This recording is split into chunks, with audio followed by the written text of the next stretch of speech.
kalau kita bisa makan setiap hari, tidak kekurangan, keluarga kita baik-baik saja, perusahaan kita baik-baik saja, pelayanan kita baik-baik saja. Itu damai versi manusia di bumi. Nah, sedangkan yang dimaksudkan oleh Yesus sebenarnya adalah kita meskipun di bumi ini kita tidak mendapatkan damai di bumi ini, tapi jangan lupa bahwa kita ini sudah diperdamaikan oleh Yesus kepada Tuhan.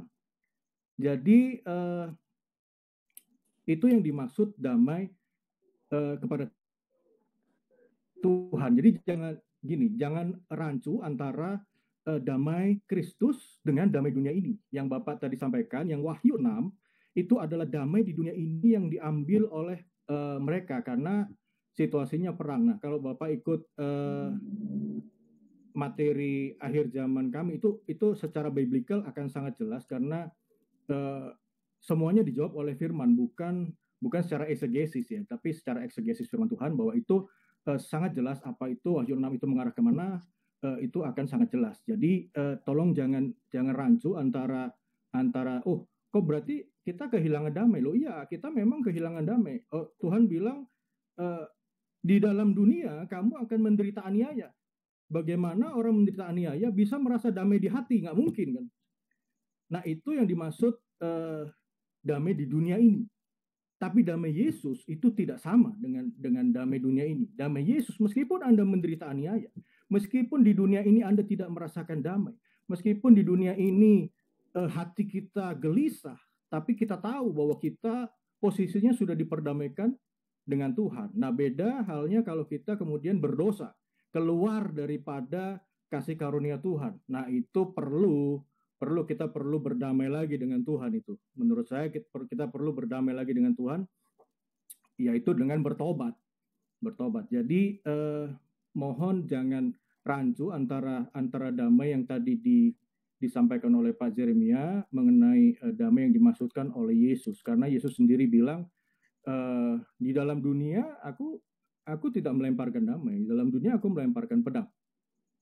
Bahasa aslinya melemparkan, bukan bawa, itu melemparkan pedang. Jadi akan ada pertentangan bagi pengikut Kristus. Kita di Indonesia mungkin tidak terlalu merasakan, tapi apa yang terjadi di Timur Tengah terhadap pengikut Kristus di Timur Tengah, apa yang terjadi pengalaman mereka dengan ISIS itu luar biasa. Kalau Bapak Ibu sempat baca ada buku namanya I am Nazaren, itu adalah buku kesaksian bagaimana umat Tuhan di Timur Tengah mempertahankan iman mereka pada Tuhan. Jadi mereka di sana begitu terima Yesus, mereka tahu konsekuensinya.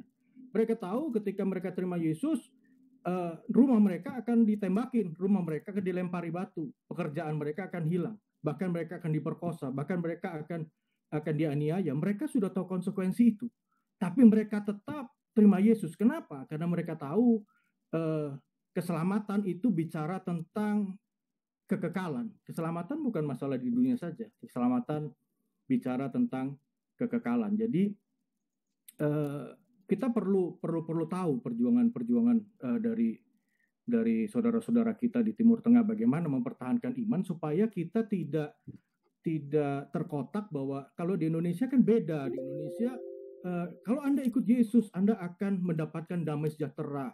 Keluargamu akan baik-baik saja, anakmu akan luar biasa, pekerjaanmu akan luar biasa.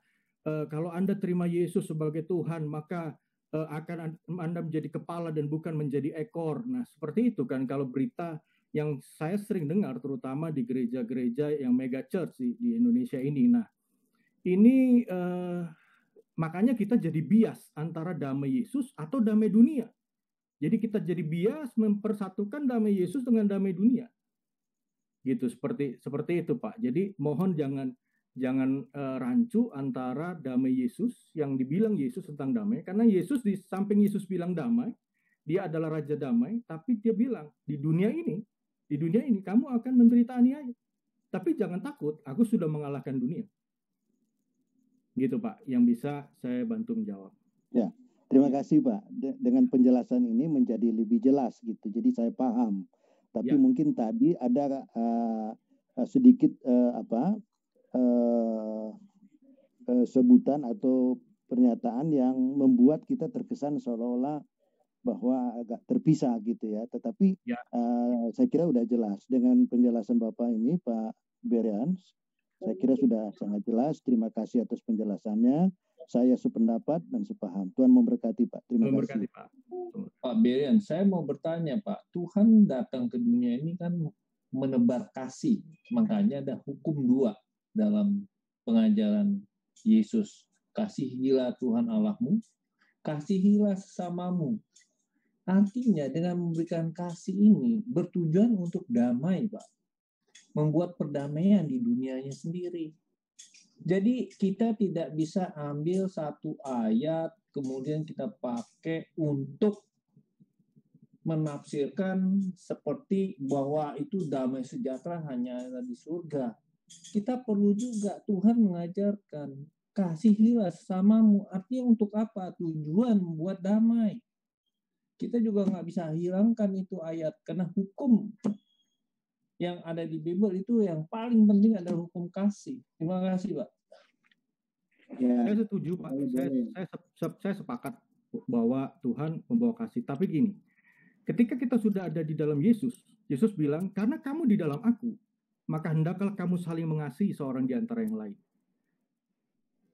Jadi perintah mengasihi Tuhan itu ada di dalam koridor Yesus. Jadi mengasihi, kemudian Yesus juga bilang gini, kalau kamu sudah di dalam aku, kasihilah musuhmu. Kasihilah musuhmu. Ya, nah, tujuannya betul. Itu kasihilah musuhmu. Kasihilah musuhmu, tapi kan begini, Pak, menurut saya ketika kita dibenci orang, kita harus mengasihi musuhnya. Tujuannya apa, Pak? Kalau kita mengasihi musuh kita, ya Pak, saya yang jawab, Pak. Sini saya yang jawab ya.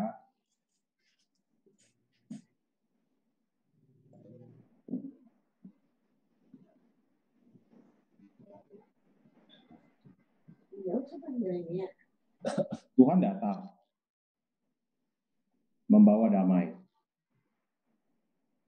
Tuhan datang untuk mendamaikan. Ini musuhnya nih ya, yang warna hijau ini musuhnya.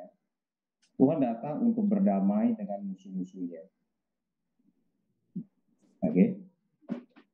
Tapi kamulah bangsa yang terpilih, imamat yang rajani, bangsa yang kados, umat kepunyaan Allah sendiri, supaya kamu memberitakan perbuatan-perbuatan yang besar dari Dia yang telah memanggil kamu keluar dari kegelapan kepada terangnya yang ajaib. Okay? Barang siapa mengasihi saudaranya, ia tetap berada dalam terang. Barang siapa mengasihi saudaranya. Dan di dalam dia tidak ada penyesatan, tidak ada skandalon, tidak ada yang diartikan dalam Matius 24 ayat 10, tidak ada kemurtatan. Ya. Dalam Yohanes 16 dikatakan tidak ada kekecewaan dan menolak Yesus. Tetapi barang siapa membenci saudaranya, ia berada dalam kegelapan dan hidup dalam kegelapan. Ia tidak tahu kemana ia pergi karena kegelapan itu telah membutakan matanya. Anda bisa lihat ya. Jadi setelah kita diperdamaikan dengan Tuhan, kita harus memberitakan berita baik damai ini kepada orang-orang yang masih tinggal dalam kegelapan. Anda bisa lihat baik-baik. Orang-orang yang tinggal dalam kegelapan ini harus disampaikan berita juga bahwa Tuhan berdamai dengan Anda. Ketika orang-orang yang menerima berita baik damai ini, oke, saya percaya Yesus Kristus sebagai Tuhan dan Juru Selamat, mereka otomatis langsung menjadi posisi musuh dari dunia ini. Saya harap dari bagan ini Anda bisa menangkap. Ya, Anda bisa lihat baik-baik lagi. Ini saya kasih lagi. Dan kepada orang-orang yang sudah diperdamaikan dengan Tuhan, maka Tuhan memerintahkan apa? Kasihilah sesamamu manusia seperti dirimu sendiri. Iya, Anda bisa lihat baik-baik. Bukan tujuannya untuk berdamai di dunia ini, tidak. Supaya perhatikan baik-baik ya. Supaya dunia juga bisa merasakan kasihnya Tuhan. Yes, justru itu Pak, karena Tuhan, Yesus dikirim ke dunia ini,